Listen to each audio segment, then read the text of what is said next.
Hi YouTube, it's Lena, and I'm here today with makeup that I want to finish in 2020.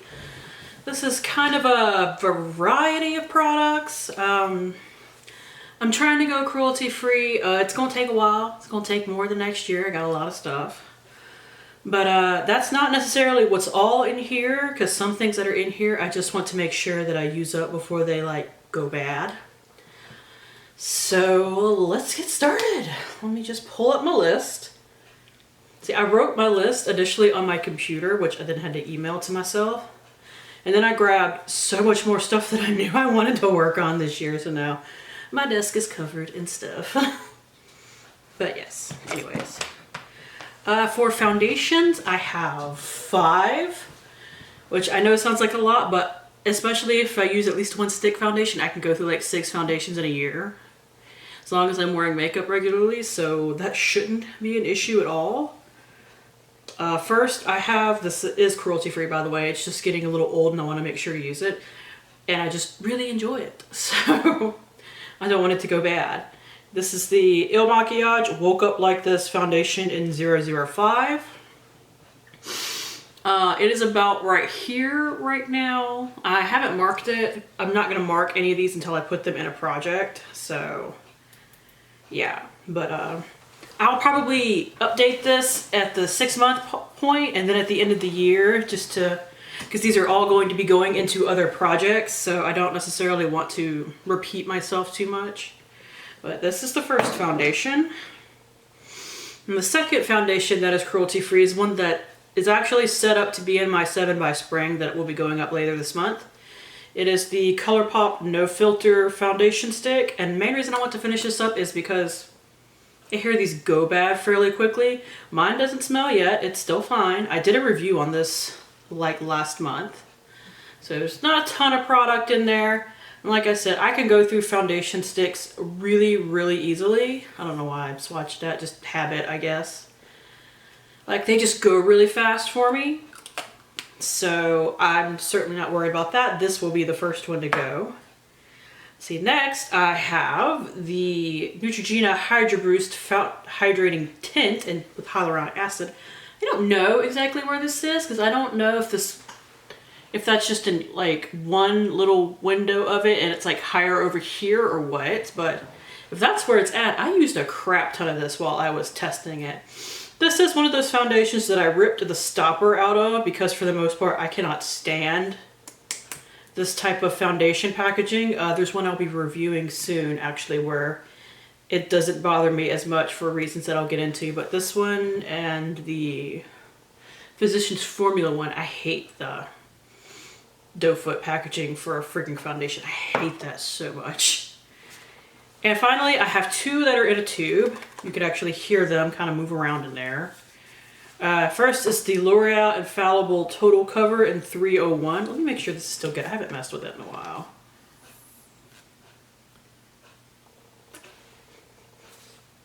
Alright, it still smells alright and everything. I mean, I think it might have oxidized in there, so we might have to see about that one. I might test that for a day soon to make sure that is still any good, but yeah. When you could hear them kind of move in there, that makes me a little concerned, but I will figure it out. I did really like this, but L'Oreal test on animals, so I can't keep it around. And the other one I have was a Holy Grail product because I loved this foundation. It's the Rimmel Stay Matte Liquid Mousse Foundation in 100 Ivory.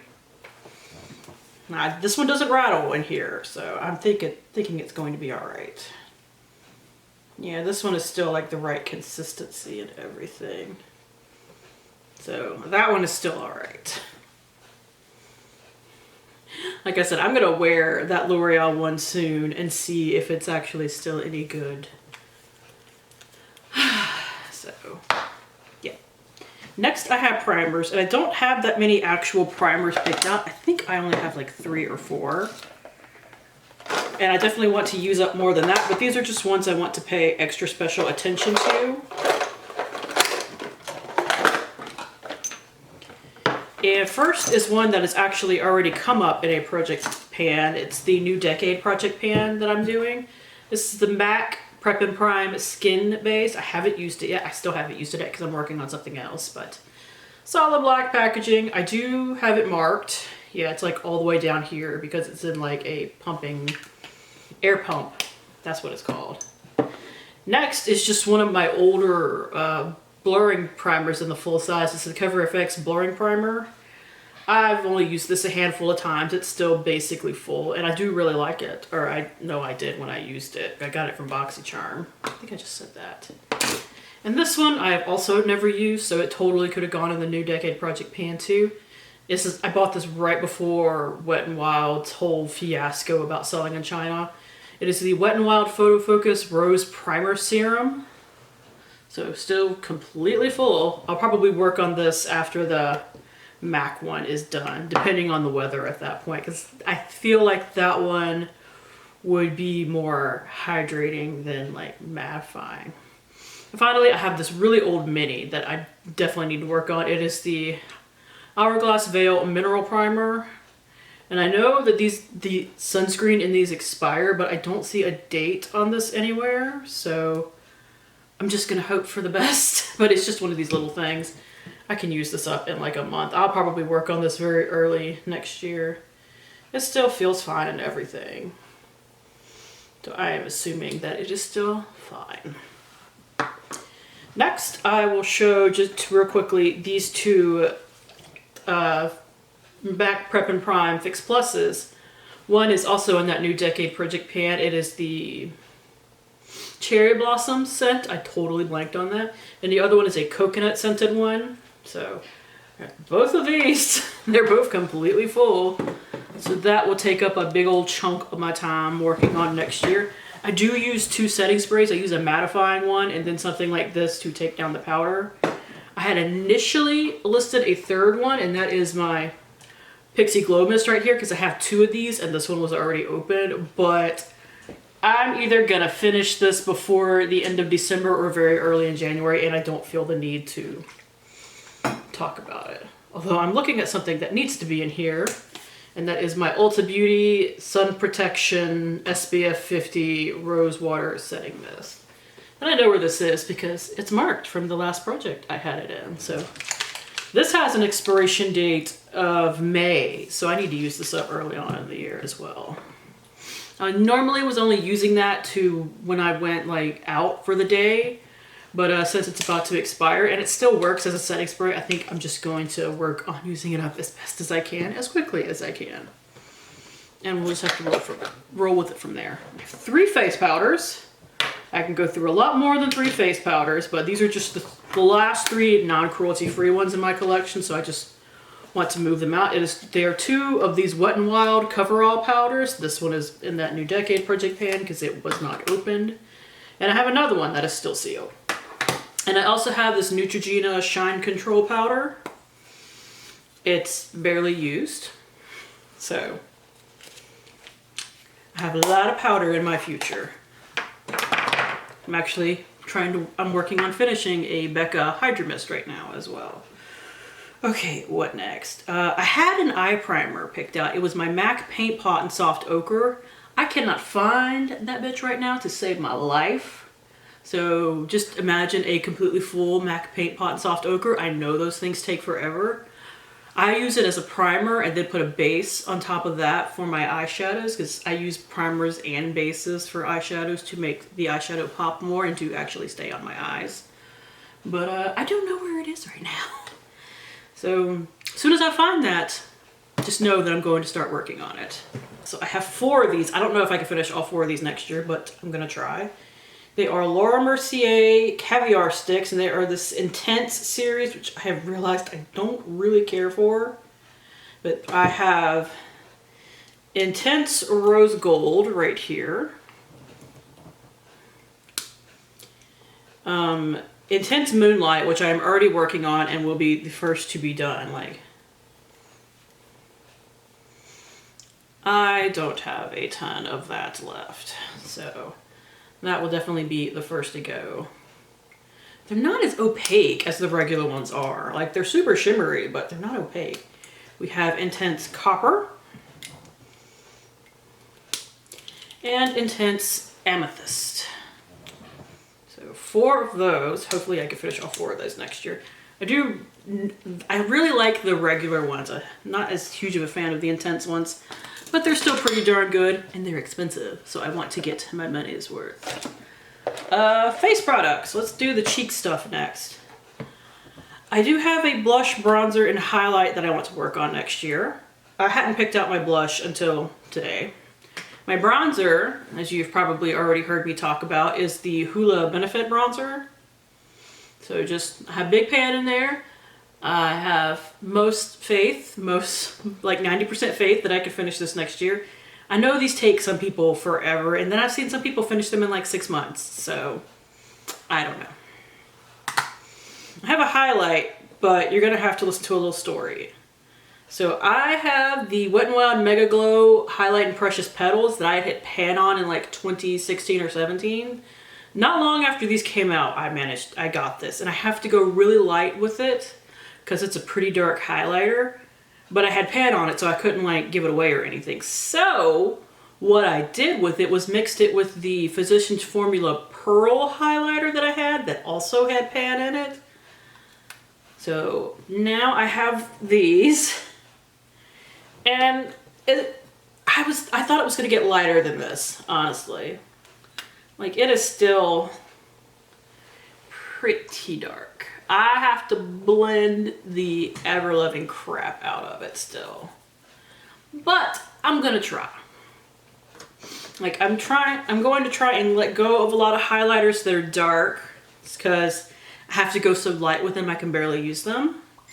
But I would like to finish specifically this one so that I could say that a Wet n Wild highlighter, at least the packaging, is out of my collection. And then in 2021 work on this. And I don't think I can finish both next year. I just had both of them out to show you, to explain my thing.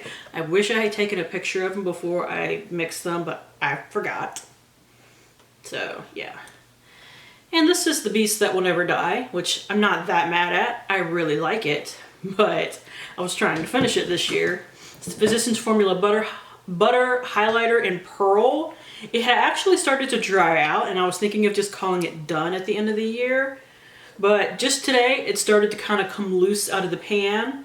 So I chopped it up, and I mixed up some Inglot Duraline into it.